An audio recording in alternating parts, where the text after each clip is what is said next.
নতুন দেশ গড়ার প্রত্যাশায় এবার নববর্ষের আনন্দ শোভাযাত্রা, কোনো নিরাপত্তা ঝুঁকি নেই জানালো পুলিশ।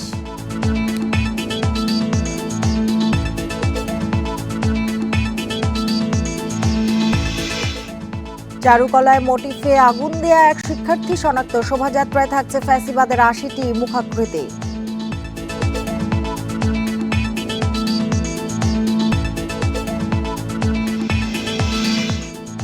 মডেল মেঘনা আলমকে গ্রেপ্তারের প্রক্রিয়া ঠিক হয়নি, প্রয়োজনীয় ব্যবস্থা নিতে বলেছেন আইন উপদেষ্টা।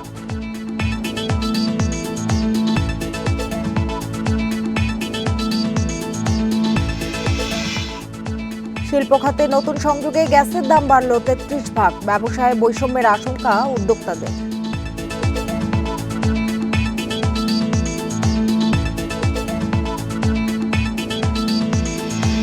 বান্ডেল থাকলে প্রতি সেনমানিতে টাকা বাঁচবে।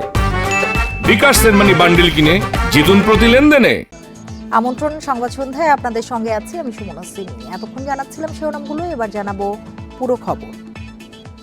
ফ্যাসিবাদের বিদায়ের পর নতুন দেশ গড়ার প্রত্যাশায় হবে এবারে নববর্ষের আনন্দ শোভাযাত্রা।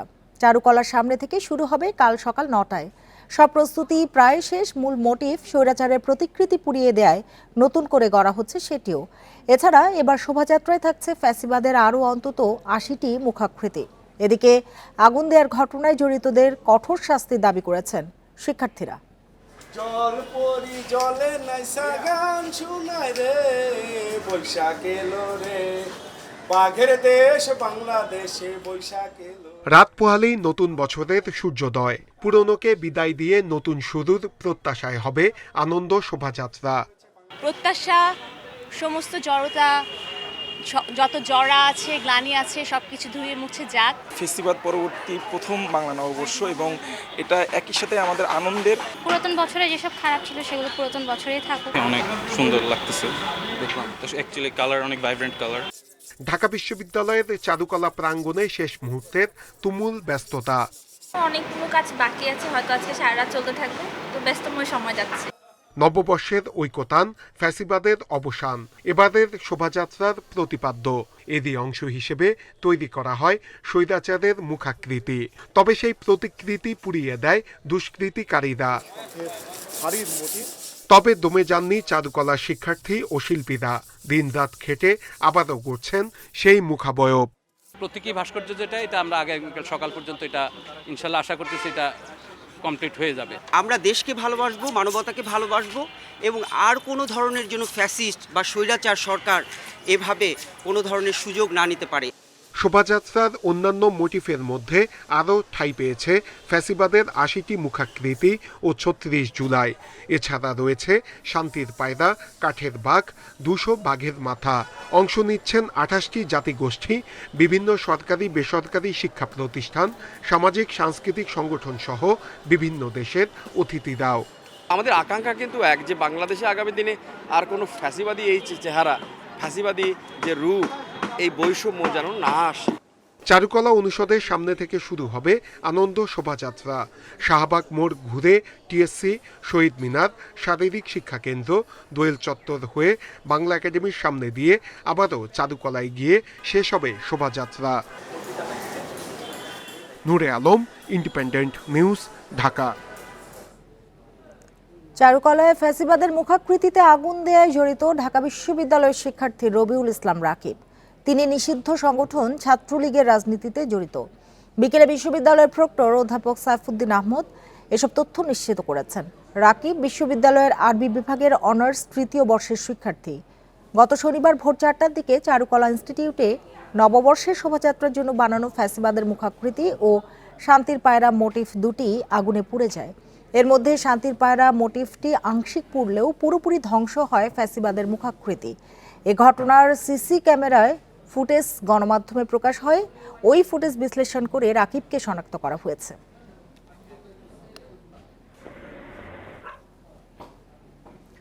এবারের বর্ষবরণের আয়োজনে কোনো নিরাপত্তা ঝুঁকি নেই জানিয়েছেন ডিএমপি কমিশনার। রাজধানীতে মাঠে থাকবে 18,000 পুলিশ, র্যাব ও সেনা সদস্য। এছাড়া চারুকলায় মোটিফে আগুন দেয়ায় জড়িতদের আনন্দ শোভাযাত্রার আগেই গ্রেপ্তার করা হবে জানান ডিএমপি প্রধান। আর বর্ষবরণ ঘিরে কোনো ধরনের অপপ্রচার ঠেকাতে সাইবার নজরদারি বাড়ানো হয়েছে জানিয়েছেন র্যাবের মহাপরিচালক। রমনার বটমূলে চলছে বাংলা বর্ষবরণ অনুষ্ঠান, হঠাৎ বোমা হামলা। এমন সম্ভাব্য পরিস্থিতি নিয়ন্ত্রণে প্রস্তুত আইনশৃঙ্খলা বাহিনী। সেটি যাচাই করতেই রোববার সকালে ডিএমপির সিটিটিসির এমন মহড়া। হামলাকারীদের গ্রেপ্তার, নিরাপত্তা তল্লাশি সহ নানা পরিস্থিতির মহড়া করেন সদস্যরা। পরে ডিএমপি কমিশনার গণমাধ্যমকে জানান, এবারের উদযাপনের নিরাপত্তা নিয়ে শঙ্কা নেই। আনন্দ শোভাযাত্রায় মাঝপথে কেউ যোগ দিতে পারবে না। ঢাকা মহানগরীকে 21টি সেক্টরে ভাগ করে ঢাকা মেট্রোপলিটন পুলিশের পক্ষ থেকে পর্যাপ্ত সংখ্যক ইউনিফর্ম ও সাদা পোশাকে পুলিশ সদস্য মোতায়েন করা হবে। গুরুত্বপূর্ণ অনুষ্ঠানস্থল, ড্র্যাগ স্কোয়াড দ্বারা সুইপিং করা হবে। রমনা পার্ক, সরোয়ার্দী উদ্যান, ঢাকা বিশ্ববিদ্যালয় ঘিরে মোট 21টি স্থানে ব্যারিকেড থাকবে। বর্ষবরণের অনুষ্ঠান নির্ধারিত সময়ের মধ্যে শেষ করার আহ্বান ডিএমপির। পাশাপাশি সবাইকে বিশেষ নিরাপত্তা নির্দেশনা মেনে চলার অনুরোধ সংস্থার। এদিকে রমনা এলাকার নিরাপত্তা নিশ্চিতে মাঠে নামে র্যাবের ডগ স্কোয়াড। দেশজুড়ে বর্ষবরণ ঘিরে কয়েক স্তরে সাজানো হয়েছে নিরাপত্তা ব্যবস্থা। মোটরসাইকেল পেট্রোল, গাড়ি পেট্রোল, চেকপোস্ট, অবজারভেশন টাওয়ার এবং আমাদের গোয়েন্দা নজরদারি অব্যাহত আছে। আমরা অন্যান্য আইনশৃঙ্খলা রক্ষাকারী বাহিনীর সাথে সমন্বয় রেখে এবং বিভিন্ন সাংস্কৃতিক গোষ্ঠী এবং জনপ্রতিনিধি, আপামর জনগণ সবার সাথে আমরা সমন্বয় রেখে এই অনুষ্ঠানে যাতে সুষ্ঠুভাবে সুন্দরভাবে করা যায় তার সব রকম ব্যবস্থা আমরা গ্রহণ করেছি। রমনা পার্কে ইতিমধ্যে বসেছে সিসি ক্যামেরা। ওয়াচ টাওয়ার থেকেও চলছে সার্বক্ষণিক পর্যবেক্ষণ। ভোরের আলো ফোটার সাথে ভৈরবীতে রাগালাপ দিয়ে রমনা বটমূলে শুরু হবে ছায়ানটের ঐতিহ্যবাহী বর্ষবরণ। এবারের বার্তা, আমার মুক্তি আলোয় আলোয়। Adilur Rahman, independent News, Dhaka. রাজধানী সহ বিভিন্ন স্থানে চলছে চৈত্র সংক্রান্তি ও বর্ষবরণ প্রস্তুতির নানা আয়োজন। সকাল থেকে বাংলাদেশ শিল্পকলা একাডেমিতে চলছে 2 দিনের আয়োজন। রয়েছে সঙ্গীত সহ বিভিন্ন সাংস্কৃতিক পরিবেশনা। সকালে বাউল গান এবং ঐতিহ্যবাহী বাংলা গান পরিবেশন করেন শিল্পীরা। দুপুরে সোহরাওয়ার্দী উদ্যানে আয়োজন করা হয়েছে ব্যান্ড শো ও সাংস্কৃতিক অনুষ্ঠান। থাকছে ঢাকঢোল সহ লাঠি খেলার পরিবেশনাও। এছাড়াও বিকেলে মানিক মিয়া এভিনিউয়ে কনসার্টেও সন্ধ্যায় থাকছে ড্রোন শো। এদিকে বাংলা নববর্ষ উপলক্ষে সোমবার ভোরে রমনার বটমূলে থাকছে ছায়ানটের সাংস্কৃতিক পরিবেশনা। সকাল 9টায় ঢাকা বিশ্ববিদ্যালয় চারুকলা থেকে শুরু হবে বর্ষবরণ আনন্দ শোভাযাত্রা। দেশের নানা মত, ধর্ম, রাজনীতির সবাই এক পরিবারের সদস্য। সবাইকে নিজেদের রীতি অনুযায়ী বৈশাখ উদযাপনের আহ্বান জানিয়েছেন প্রধান উপদেষ্টা অধ্যাপক মোহাম্মদ ইউনূস। রোববার রাজধানীর মেরুল বাড্ডায় আন্তর্জাতিক বৌদ্ধ বিহারে সম্প্রীতি ভবনের ভিত্তি স্থাপন অনুষ্ঠানে এসব কথা বলেন তিনি। অনুষ্ঠানে সেনাপ্রধান বলেন, দেশে সাম্প্রদায়িক সম্প্রীতি বজায় রাখতে যা যা করা দরকার সেনাবাহিনী সবই করবে। রাজধানীর মেরুল বাড্ডায় আন্তর্জাতিক বৌদ্ধ বিহারে সম্প্রীতি ভবনের ভিত্তিপ্রস্তর স্থাপন উপলক্ষে এ আয়োজন। সম্প্রীতি ভবনের ভিত্তিপ্রস্তর স্থাপন করেন প্রধান উপদেষ্টা অধ্যাপক মোহাম্মদ ইউনূস। আন্তর্জাতিক বৌদ্ধ বিহারের সম্প্রীতি ভবন অনুষ্ঠানে যোগ দেন ধর্ম উপদেষ্টা, পার্বত্য চট্টগ্রাম বিষয়ক উপদেষ্টা, সেনা প্রধান সহ বিশিষ্টজনেরা। অন্যের অধিকার কেড়ে নিয়ে আরেকজন সুখী হতে পারে না। এই সম্প্রীতি আমাদের বজায় রাখতে হবে। সেনাপ্রধান জানান, সাম্প্রদায়িক সম্প্রীতি রক্ষার পাশাপাশি পাহাড়ে শান্তি প্রতিষ্ঠায় কাজ করছে সেনাবাহিনী। হিন্দু, বৌদ্ধ, খ্রিস্টান, মুসলমান সবার এ দেশ, এই সম্প্রীতি বজায় রেখে আমরা বাস করতে চাই। পার্বত্য চট্টগ্রামে যেন শান্তি বিরাজ করে, তার জন্য যা কিছু করতে হয় আমরা করতে রাজি আছি। সমগ্র দেশে এই সাম্প্রদায়িক সম্প্রীতি রক্ষার জন্য যা কিছু করতে হয় সেটা আমরা করতে সবসময় সদা প্রস্তুত থাকব। বক্তব্যের শুরুতেই নিজের আঞ্চলিক ভাষায় বিভিন্ন স্মৃতি তুলে ধরেন প্রধান উপদেষ্টা। তো খুব খুশি হলাম মনোরাল্লা দেখো ভবিষ্যতে যে এনকান সুন্দর জিনিস হয়, ওনারা যে কোনো সময় পোয়াশা লইয়া আইতে পারিবেন, দেখতে পারিবেন, বন্ধু বান্ধবরা লইয়া আইতে পারিবেন, এই লেখান জায়গা পান। প্রধান উপদেষ্টা বলেন, সবার সম্মিলিত উদ্যোগে সম্প্রীতি ও মানবিক মূল্যবোধের জয় হবে। নানা মত, ধর্ম, রীতিনীতির মধ্যেও আমরা সবাই এক পরিবারের সদস্য। এদেশের হিন্দু, মুসলমান, বৌদ্ধ, খ্রিস্টান, পাহাড় ও সমতলের বিভিন্ন সম্প্রদায় ও জনগোষ্ঠী সব মিলিয়ে এদেশের মানুষের বিচিত্র ভাষা, সংস্কৃতি, ঐতিহ্য। আগামীকাল পহেলা বৈশাখ আমাদের এই সম্প্রীতির অন্যতম প্রতীক। প্রত্যেকে নিজ নিজ উপায়ে নিজেদের রীতি অনুযায়ী আগামীকালকে উদযাপন করব। আন্তর্জাতিক বৌদ্ধবিহার বাংলাদেশের সাম্প্রদায়িক সম্প্রীতির অন্যতম নিদর্শন বলেও মন্তব্য করেন প্রধান উপদেষ্টা। বিশ্বে শান্তি বিরাজ করুক। মাহমুদ শরীফ, ইন্ডিপেন্ডেন্ট নিউজ, ঢাকা। রাজধানীর সোহরাওয়ার্দী উদ্যানে চৈত্র সংক্রান্তি উদযাপন উপলক্ষে চলছে ব্যান্ড শো।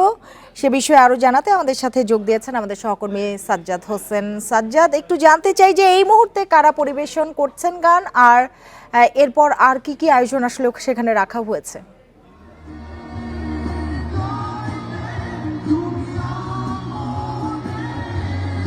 আমি আছি রাজধানীর সোহরাওয়ার্দী উদ্যানে। এখানে আসলে চৈত্র সংক্রান্তি উপলক্ষ করে যে ব্যান্ড শোটি আয়োজন করা হয়েছিল বাংলাদেশ শিল্পকলা একাডেমির আয়োজনে, সেই ব্যান্ড শোতে এখন কিন্তু পারফর্ম করছে অ্যাভয়েড রাফা, তরুণদের বেশ একটি জনপ্রিয় গান, যে আমি আকাশ পাঠাবো তোমার মনের আকাশে, সেই গানটি কিন্তু এখন চলছে। আমরা যদি একটু দর্শকদের দেখাই।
এখানে কিন্তু বেশ উৎসবের সাথে সবাই এই যে চৈত্র সংক্রান্তি উপভোগ করছেন এবং সকল শ্রেণী পেশার মানুষ। সাজ্জাদ, আপনি সাথেই থাকুন। এবার চলে যাচ্ছে চারুকলায়, সেখান থেকে যোগ দিয়েছেন আমাদের আরেক সহকর্মী নাহিদ কামাল। নাহিদ কামাল, একেবারেই শেষ মুহূর্ত, জানতে চাই যে আনন্দ শোভাযাত্রার প্রস্তুতি কেমন দেখছেন শেষ মুহূর্তে এসে? জি, আনন্দ শোভাযাত্রার প্রস্তুতি একেবারেই শেষ পর্যায়ে এবং যত ধরনের প্রস্তুতি আছে সবকিছু কিন্তু চারুকলা ইনস্টিটিউটের পক্ষ থেকে এবং শিক্ষার্থী এবং সাবেক শিক্ষার্থী যারা আছেন তারা সব ধরনের প্রস্তুতি নিয়েছেন। এর মধ্যে যেহেতু গত দুদিন আগে যেহেতু এখানে ফ্যাসিবাদের যেই মোটিভ রয়েছে সেটি পুড়িয়ে দেওয়া হয়েছে, সেটি কিন্তু সর্বশেষ আজকে কিন্তু সেটির নির্মাণ কাজ আবারও চলছে এবং আয়োজকরা যেটি বলছেন হয়তো আজকে রাত 12টার মধ্যেই এটির নির্মাণ কাজও তাদের শেষ হবে এবং সেই লক্ষ্যে একাধিক শিক্ষার্থী এবং সাবেক বর্তমান শিক্ষার্থীরা এটি পুনর্নির্মাণে কিন্তু কাজ করে যাচ্ছে। আমরা এখন পর্যন্ত জানতে পেরেছি 10 থেকে 15 জন কাজ করছে নিরলসভাবে এবং তারা আগের যে মোটিভটি ছিল সেটি দীর্ঘ সময় নিয়ে এবং পরিকল্পনা নিয়ে করা হয়েছিল। এখন যেহেতু সময় কম, অল্প সময়ের মধ্যে কিভাবে নতুন করে এই ফ্যাসিস্টের মোটিভটি তৈরি করা যায় এবং আগামীকাল ঘিরে এই আয়োজনে যেন পূর্ণতা এনে দিতে পারে সেই লক্ষ্যেই সব কাজ এখন পর্যন্ত চলছে এবং 10 থেকে 15 জন শুধু মোটিভ তৈরির কাজে নিয়োজিত আছে। সেই সাথে অন্য যেসব কর্মযজ্ঞগুলো রয়েছে সেই কর্মযজ্ঞগুলো কিন্তু ব্যাপক হারে চলছে এবং বর্ষবরণ ঘিরে অন্য সময়ের মতো যে পায়রা রয়েছে, বাঘ রয়েছে, পালকি রয়েছে, এই ধরনের বিভিন্ন নির্মাণ শৈলী যেগুলো রয়েছে দেশের বাঙালির ঐতিহ্য বহন করে, এমন ঐতিহ্যের ধারক যেসব রয়েছে সেগুলো কিন্তু নির্মাণ কাজ প্রায় শেষ পর্যায়ে। এরই মধ্যে কিছুটা আতঙ্ক ছড়িয়েছিল যেহেতু আগুন দিয়ে বেশ কিছু নির্মাণ শৈলী পুড়িয়ে দেওয়া হয়েছিল এবং তারপরে কিন্তু আসলে শিল্পীরা যারা আছেন তারা এটিকে এক প্রকার চ্যালেঞ্জ হিসেবে নিয়েছেন। এবারের বর্ষবরণটিকে কিভাবে আরও প্রাণবন্ত করা যায় এবং সফল করা যায় সেই লক্ষ্যে তারা মোটামুটি একজোট হয়েছেন এবং সবাই মিলেই এখনকার সর্বশেষ যে প্রস্তুতি, সর্বশেষ যে আয়োজন, সেই আয়োজনে কিন্তু সামিল হয়েছেন এবং সর্বশেষ তাদের যে কর্মযজ্ঞ সেগুলো চলছে এবং এরই মধ্যে চারুকলা ঘিরে কিন্তু নানান আয়োজনে প্রদর্শনী চলছে, একদিকে অনুষ্ঠানও কিন্তু চলছে। সাধারণ দর্শক এবং দর্শনার্থীরা উপভোগ করছেন। সবকিছু মিলিয়ে আজকে এখন পর্যন্ত যেটি চলছে শেষ মুহূর্তে যে প্রস্তুতি রয়েছে সেটি কিন্তু চলছে। হয়তো আজ রাত 12টার মধ্যে তাদের এই নির্মাণ কাজ শেষ হবে এবং আগামীকাল বর্ষবরণে সবাই নির্বিঘ্নে উদযাপন করতে পারেন, এমনটাই কিন্তু প্রত্যাশা করেছেন এখানকার আয়োজকরা। এই ছিল আমার কাছে চারুকলা ইনস্টিটিউট থেকে সর্বশেষ। নাহিদ এবং সাজ্জাদ, আপনাদের দুজনকে অনেক ধন্যবাদ আমাদের সাথে যোগ দেওয়ার জন্য। মডেল মেঘনা আলমকে গ্রেপ্তারের প্রক্রিয়া ঠিক হয়নি বলে জানান আইন উপদেষ্টা। বলেন, স্বরাষ্ট্র মন্ত্রণালয়কে প্রয়োজনীয় ব্যবস্থাও নিতে বলা হয়েছে। সকালে সচিবালয়ে সংবাদ সম্মেলনে তিনি আরও বলেন, বাংলাদেশ ব্যাংকের রিজার্ভ থেকে $2 বিলিয়ন চুরির পরিকল্পনা করা হয়েছিল। মডেল ও অভিনেত্রী মেঘনা আলমকে বুধবার নিজ বাসা থেকে গ্রেপ্তার করে গোয়েন্দা পুলিশ। বিশেষ ক্ষমতা আইনে তাকে 1 মাসের আটকাদেশ দেয় আদালত।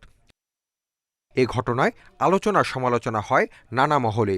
এরপরই আসে ডিবি প্রধান রেজাউল করিম মল্লিককে পদ থেকে সরিয়ে দেওয়ার খবর। এছাড়া মেঘনার আটকাদেশ কেন অবৈধ নয় রুল জারি করে হাইকোর্ট।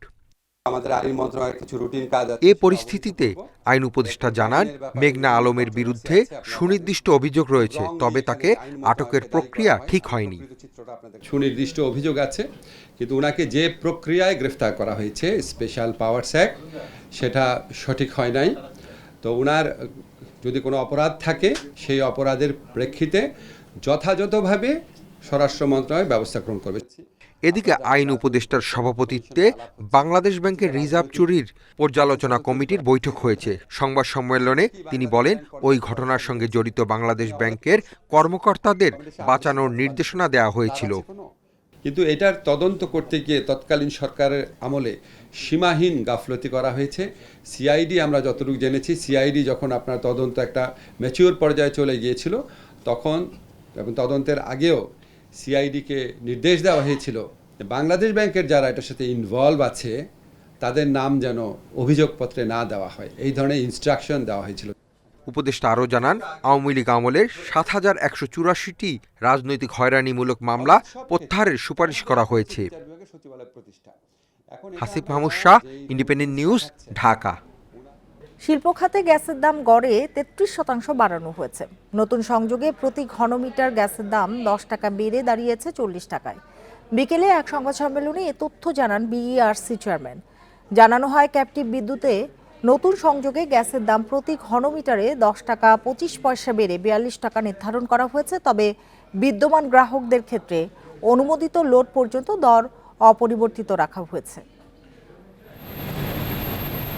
বর্তমানে শিল্প গ্রাহকরা প্রতি ঘনমিটার গ্যাসের জন্য 30 টাকা করে পরিশোধ করছেন। পাশাপাশি ক্যাপটিভ সংযোগে নিজস্ব বিদ্যুৎ উৎপাদনে প্রতি ঘনমিটারে গুনতে হয় 71 টাকা 75 পয়সা।